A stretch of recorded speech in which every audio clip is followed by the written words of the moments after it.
వ్యవసాయంపై కాంగ్రెస్ సర్కారుకు చిత్తశుద్ధి లేదన్నారు మాజీ మంత్రి నిరంజన్ రెడ్డి. నీలివ్వడంలో ఫెయిల్ అయిన కాంగ్రెస్ ప్రభుత్వం రైతులను చిన్నచూపు చూస్తోందని మండిపడ్డారు. స్థానిక సంస్థల ఎన్నికల కోసమే రైతు బంధు ఇస్తున్నారని, ఎన్నికల తర్వాత ఆ పథకాన్ని పూర్తిగా ఎత్తేస్తారని నిరంజన్ రెడ్డి పేర్కొన్నారు. కాళేశ్వరాన్ని పక్కన పెట్టిన కాంగ్రెస్ ప్రభుత్వం 90% పూర్తయిన పాలమూరు ఎత్తిపోతలను ఎందుకు పట్టించుకోవడం లేదని ప్రశ్నించారు. తెలంగాణ నుంచి నీళ్లు కిందకు వెళ్లిపోతున్నా రేవంత్ ప్రభుత్వానికి పట్టింపు లేదని అంటున్న మాజీ మంత్రి నిరంజన్ రెడ్డితో మా ప్రతినిధి లివిల్ రెడ్డి ప్రత్యేక ఇంటర్వ్యూ. గత 10 సంవత్సరాలు రైతు సంక్షేమం అయితే ఇవాళ గత 20 నెలలుగా సంక్షేమం దిశగా కూరుకుపోయింది. ఇవాళ రైతంతా కూడా ఆందోళన చెందుతున్న పరిస్థితి కనిపిస్తుంది. ఎక్కడ చూసినా ఎరువుల కొరత, నకిలీ విత్తనాల బెడద, ఇవాళ రైతంతా కూడా అరిగోస పడుతున్న పరిస్థితి. ఈ నేపథ్యంలో మనతో మాట్లాడడానికి మాజీ వ్యవసాయ శాఖ మంత్రి వర్యులు నిరంజన్ రెడ్డి గారు. సార్ చెప్పండి, ఇవాళ ప్రధానంగా రైతు సమస్యలు వెళ్తున్నాయి. తెలంగాణలో రైతులు అనేక ఇబ్బందులు పడుతున్నారు. కానీ ప్రభుత్వానికి చీమ కుట్టినట్టు కూడా అనిపించకపోవడానికి కారణం ఏమై ఉంటుంది సార్? అసలు మొదటి నుంచి మేము ఒత్తుకుంటున్నటువంటిది అదే. ఈ ప్రభుత్వానికి అసలు పట్టింపు లేదు. ముఖ్యమంత్రి నుంచి సంబంధిత శాఖ మంత్రుల వరకు ఆయా శాఖలకు సంబంధించి ప్రధానంగా ఇవాళ వ్యవసాయానికి అనుబంధంగా ఉండేటువంటి శాఖలు 3: వ్యవసాయము, అదేవిధంగా సాగునీటి పారుదల, విద్యుత్ శక్తి. ఈ 3 ప్రధాన రంగాలు. అంటే ఈ 3 మంత్రిత్వ శాఖలు ఒక సమన్వయంతో పనిచేస్తేనే రైతులకు ఏ సమయానికి ఏం చేయాలనో, దీనికి తోడు కొంత పౌర సరఫరాల శాఖ కూడా ధాన్యం సేకరణ ఉంటుంది కాబట్టి వీళ్ళు ఒక సమన్వయంతో పనిచేయాలి. సర్కారు వచ్చినప్పటి నుంచి ఈ 19 నెలల నుంచి చూస్తే ఈ 4 శాఖల్ని సమన్వయపరిచి కేంద్రీకృతంగా ముఖ్యమంత్రి స్థాయిలో కానీ లేక 4 శాఖా మాత్యులు కానీ 4 డిపార్ట్మెంట్ల కార్యదర్శులు అందరినీ పెట్టుకొని కూర్చొని ఎక్కడున్నాము, ఇప్పుడు ఏం జరగాల, ఏ సీజన్కి ఏం జరగాలన్న దాని మీద ఒక పటిష్టమైన వ్యూహం రచించినటువంటిది మనకు కనిపించదు. ఎవరికి వాళ్ళే యమునా తీరే. అందుకే రైతాంగం ఈసారి ఒకటేంటంటే నీళ్లు ప్రభుత్వం సకాలంలో ఇస్తలేదనేటువంటి దానికి కరేట్లు చేసుకున్నా మనం ఇబ్బంది పడతామేమని చాలా మటుకు దున్ని పొతాలు చేసుకొని అంతా గొరుతుకేస్తున్నారు. ఒడ్లు ఒక రకంగా గొరుకేయడం మంచిదే. 4-5 ఏళ్ళు మొత్తుకున్నాం మేము. గొరుకేస్తే మనకు కరిగట్లు చేసేటువంటి ఖర్చు తప్పుతుంది, ఈ ఇబ్బంది ఉండదు, నాట్లేసేటువంటి ఖర్చు తప్పుతుంది, ఇదంతా చెప్పినాం. ఇది ఆధునిక పద్ధతి, దీని నుంచి దిగుబడి కూడా ఎక్కువ వస్తుందని చెప్పినాం. అది ఆచరణలో రుజువైంది. ఇప్పుడు రైతులు ప్రత్యామ్నాయంగా నీకు కరిగేట్లు వచ్చి నీళ్ళు ఇచ్చేది ఇప్పుడు వీళ్ళు నార్మల్ పోసుకునేది, మళ్ళీ కరిగేట్లు సమయానికి అయితే లేదు, ఇదంతా ఎందుకని చెప్పి టాకిమాని మొత్తం వేసేసుకుని మంచిదైంది అది ఓ రకంగా. కానీ వీళ్ళు నీళ్ళు ఇవ్వడంలో ఇంత అలక్ష్యము, నిర్లక్ష్యం. అదేవిధంగా యాసంగికి సంబంధించి చూస్తే మనకు యాసంగిలో కరెంటు తిప్పలు పెట్టినారు. పోనీ కష్టపడి రైతులు పండించినట్టు దానికి ఇంత పొడవుగా చెప్పినారు బోనస్ గురించి. మరి యాసంగి పంట అయిపోయింది. దగ్గర వాళ్ళు చెప్పిన లెక్కనే 70 లక్షల మెట్రిక్ టన్నులు ఏదో సేకరించినామని చెప్పినారు. ఎగ్జాక్ట్ ఫిగర్ నాకు ఐడియా లేదు, ప్రభుత్వం చెప్పిన ఫిగర్ చెప్తున్నాను నేను. ఎంతైనా కానీ వాళ్ళు సేకరించినటువంటి దానికి ఇవాళ ఒక రైతు కూడా యాసంగి బోనస్ వేయలే. ఈ రోజు వరకు వేయలే, యాసంగి బోనస్ వేయలే. ఇప్పుడు రాష్ట్ర వ్యాప్తంగా అడ్వర్టైజ్మెంట్లు ఏం పెట్టిండ్రు? 9 రోజులల్లో 9,000 కోట్లు రైతు బంధు ఇచ్చిన సర్కారని దానికి 100 కోట్లు ఖర్చు పెట్టి మొత్తం అడ్వర్టైజ్మెంట్లు పెట్టిండ్రు. అదేదో మొదటిసారి వీళ్ళు అది స్కీమ్ అనుకున్నట్లు, రైతు బంధు వీళ్ళు వచ్చినాకనే ఇచ్చినట్లు, రైతులు గతంలో రైతు బంధు తీసుకోనట్లు, 2 సార్లు ఎగ్గొట్టి ఒకసారి 3 ఎకరాలు 4 ఎకరాలు ఒప్పించి ఇప్పుడు స్థానిక సంస్థల ఎన్నికలు వస్తున్నాయి కాబట్టి ఇప్పుడు రైతు బంధు ఇచ్చి అందరికీ ఇచ్చి దానికి మొదలు ఏం వంకలు పెట్టిండ్రు? కేసీఆర్ గుట్టలకు ఇచ్చిండు, గట్లకు ఇచ్చిండు, 10 ఎకరాలకు ఇచ్చిండు, 50 ఎకరాలకు ఇచ్చిండు, ఇది అవసరమా? ఇవన్నీ మాట్లాడినరు. దీని మీద ఏమీ తెలుసలే. గత ప్రభుత్వంలో నిజంగానే రైతు బంధు అనేది సవ్యంగా ఇచ్చి ఉండకపోతే ఇగో ఇవి తప్పులు జరిగినాయని చూపాలి కదా ప్రజలకు. ఏమీ లేదు. మళ్ళీ అందరు రైతులకు మళ్ళీ అదే 70 లక్షల పై చిలుకు రైతులకు ఉన్న భూమి కాడికి మొత్తం ఇప్పుడు ఇచ్చింది. ప్రేమతో ఇచ్చిందా? దేనికి ఇచ్చిండ్రు? ఇది స్థానిక సంస్థల ఎన్నికలలో ఓట్ల కోసం ఇచ్చిండ్రు. దీని తర్వాత 100% ఈ స్కీమ్ని ఎత్తేస్తుంది కాంగ్రెస్. మీకు అనుమానం అవసరం లేదు, వాళ్ళ ఉద్దేశమేది. అందుకే దాని మీద ఏం మాట్లాడతలేరు. దానికి ఇప్పుడు ఇచ్చిందే ఒకసారి సంపూర్ణంగా, అది కూడా 15,000 చెప్పి 12,000 లెక్కన వాళ్ళు ఇచ్చిందే ఒకసారి ఇచ్చినటువంటి దానికి ఇవాళ దేశమంతా అదిరిపోయేటట్లు అడ్వర్టైజ్మెంట్లు పెట్టుకుంటారు. 9 రోజులు 9,000, 9 రోజులు 9,000 అది నినాదంగా మార్చారు. ఇందులో ప్రధానంగా కౌలు రైతులకు కూడా ఇస్తామన్నారు, రైతు కూలీలకు కూడా ఇస్తామన్నారు. సో ఇప్పుడు కౌలు రైతుల మాట ఎత్తట్లేదు, రైతు కూలీలకు ఇవ్వట్లేదు. కౌలు రైతుల విషయంలో బీఆర్ఎస్ పార్టీ మొదటి నుంచి చెప్తుంది సాధ్యం కాదు. ఎందుకు ఇవాళ కాంగ్రెస్ పార్టీ వాళ్ళని మోసం చేసింది అనుకోవచ్చు? అన్ని వాళ్ళు చెప్పిన ప్రతి అంశం, ప్రతి పథకం, ప్రతి అంశం ఏం చెప్పారో దాంట్లో మోసమే ఉంది. కొద్దిగా చేసి మిద్దెలకి డాబు లొలి పెట్టేసి అయిపోయిందని చెప్పి ప్రచారం చేస్తుంది. ఎక్కడ అయిపోయింది మరి? ఇప్పుడు వానాకాలం వడ్లకు వాళ్ళు ఇచ్చిన బోనస్ కూడా మొత్తం రైతులకు ఇవ్వలేదు కదా. ఇచ్చిండ్రా? కొద్దిమందికి ఇచ్చిండ్రా, కొట్టేసిండ్రు. రైతు బంధు 2 సార్లు ఇవ్వలేదు, ఒకసారి ఇచ్చిండ్రు. ఇచ్చినటువంటిది మొన్న ఈ కథ, అంతకుముందు 3-4 ఎకరాలకు ఇచ్చిండ్రు. కాబట్టి సకాలంలో సాగునీళ్ళు లేరు. కాళేశ్వరం మీద ఉండేటువంటి అక్కస్తోన కాళేశ్వరం కింద ఆధారపడినటువంటి నీళ్ళు ఇస్తలేరు. ఇప్పుడు ఉన్న కాళేశ్వరాన్ని ఆ రకంగా పెట్టిండ్రు.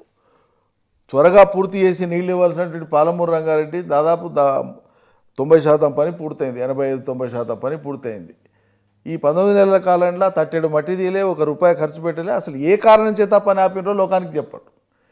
మరి కాళేశ్వరంలో 2 పగుళ్ళు వస్తే దినామదే మాట్లాడుతున్నారు కదా. మరి అన్ని సవ్యంగా ఉండి పని నోటికాడికి వచ్చినటువంటిది ఉంది పాలమూరు, ఎందుకు దాన్ని పూర్తి చేస్తలేరు? ఎందుకు దాని మీద శ్రద్ధ పెడతలేరు? కాబట్టి దాని మీద తొందరలోనే ఉద్యమం తీసుకోబోతున్నాం, ఆలోచిస్తున్నాం పార్టీ పరంగా. వట్టెం పంప్ హౌస్ మనకి దాదాపు 1 year ఉంది. దానికి సంబంధించి ఇప్పటి వరకు కూడా అతి లేదు గతి లేదు. ఎస్ఎల్బిసికి సంబంధించి కూడా 6 మృతదేహాలను తేవడంలో ఇప్పటి వరకు కూడా శ్రద్ధ చూపలేదు. కానీ ఇవాళ కాళేశ్వరం ప్రాజెక్టు వంక కావచ్చు, ఇంకోటి కావచ్చు, అంటే ప్రాజెక్టుల పైన వీరికి అవగాహన లేక అనుకోవచ్చా, లేదంటే పట్టింపు లేదనుకోవచ్చా? ఒకటి, ఈ ప్రభుత్వ పెద్దలకు ప్రాజెక్టులకు సంబంధించినటువంటి సమగ్రమైన అవగాహన లేకపోవడంతో పాటు కడుపులో ఆర్తి లేదు. మొట్టమొదలు గుండెల తడి ఉండాలి, కడుపులో ఆర్తి ఉండాలి. అయ్యో నా ప్రజలకు ఇది జరగాలి, ఈ పని ఎంత తొందరగా జరిగితే అంత తొందర నా రైతాంగానికి మేలవుతుంది. ఈ స్పృహ లేదు, ఈ కమిట్మెంట్ లేదు, ఈ కన్విక్షన్ లేదు. కాబట్టి వాళ్ళు దేవులాడరు సహజంగానే. యథాలాపంగా పనులు జరగని అని చెప్పి అధికారుల మీద వేసేస్తారు. అంటే నీళ్లు కిందికి పోతున్నా వీళ్ళకేం పట్టదు అసలు. ఇప్పుడు ఒక్కొక్క నీటి బొట్టును చూస్తేనేమో మనకు తెలంగాణలో బారినటువంటి కన్నీళ్లు, తెలంగాణలో బారినటువంటి రక్తం కనిపిస్తుంది మనకు. 10 ఏళ్లుగా లేని ఎరువుల కొరత కాంగ్రెస్ సర్కార్ హయాంలో మళ్లీ వచ్చిందని మాజీ మంత్రి నిరంజన్ రెడ్డి మండిపడ్డారు. ఇదేనా ప్రజాపాలన అంటూ నిలదీశారు. జై తెలంగాణ అననోలు రాష్ట్రాన్ని పాలిస్తున్నారని, అలాంటి వారు బనకచెర్ల గురించి ఎందుకు మాట్లాడతారని ఎద్దేవా చేశారు. తెలంగాణ ఏర్పడిన నాడు ఆయకట్టు 6 లక్షల ఎకరాలు ఉంటే బీఆర్ఎస్ పాలనలో 50 లక్షల ఎకరాలకు చేరిందన్నారు. వ్యవసాయానికి బీఆర్ఎస్ ఏం చేసిందో చెప్పడానికి తాము సిద్ధంగా ఉన్నామని, కాంగ్రెస్ నాయకులకు దమ్ముంటే చర్చకు రావాలని సవాల్ చేశారు. రైతుల సమస్యలపై త్వరలోనే కేసీఆర్ కార్యాచరణ ప్రకటించనున్నారని నిరంజన్ రెడ్డి తెలిపారు. ఇప్పటికే వానాకాలం సీజన్ కొంత లేటుగా ప్రారంభమైంది. కానీ విత్తనాల కొరత ఒకవైపు, యూరియా కొరత మరొక వైపు. ఎందుకు ఈ ప్రభుత్వం కనీసం సమీక్ష చేయట్లేదు? కానీ మళ్ళీ ఆనాటి స్థితి వచ్చింది. ఆధార్ కార్డులు లైన్లో పెట్టడం, చెప్పులు లైన్లో పెట్టడం వంటి పరిస్థితి. ఎందుకు సార్ ఈ దుస్థితి అసలు? ఇప్పుడు ఒకటి, వ్యవసాయం మీద వాళ్లకు మనం ఇంతకుముందు మాట్లాడినట్లే పట్టింపు లేదు, శ్రద్ధ లేదు, ఆర్తి లేదు. ఎరువులకు సంబంధించి కూడా కేంద్ర ప్రభుత్వం ఏం చేస్తుందంటే గత సంవత్సరం యొక్క పంటలని విస్తీర్ణాన్ని ప్రామాణికంగా తీసుకొని ఈ సంవత్సరం అలొకేషన్ ఇస్తుంది. వీళ్ళు కేంద్ర ప్రభుత్వానికి ఒక లెటర్ రాసి వాళ్ళ కేంద్ర ప్రభుత్వం ముఖాన పడేసి మేము అడిగినాం కానీ కేంద్రం ఇవ్వలేదని చెప్పి చేతులు దుప్పుకునేటట్లు చాతగాని వ్యవహారాన్ని వాళ్ళ ప్రజల ముందు బయటపెట్టుకుంటారు. ఎంత దరిద్రం, ఎంత అసహ్యం అని నాకు అర్థం కాదు.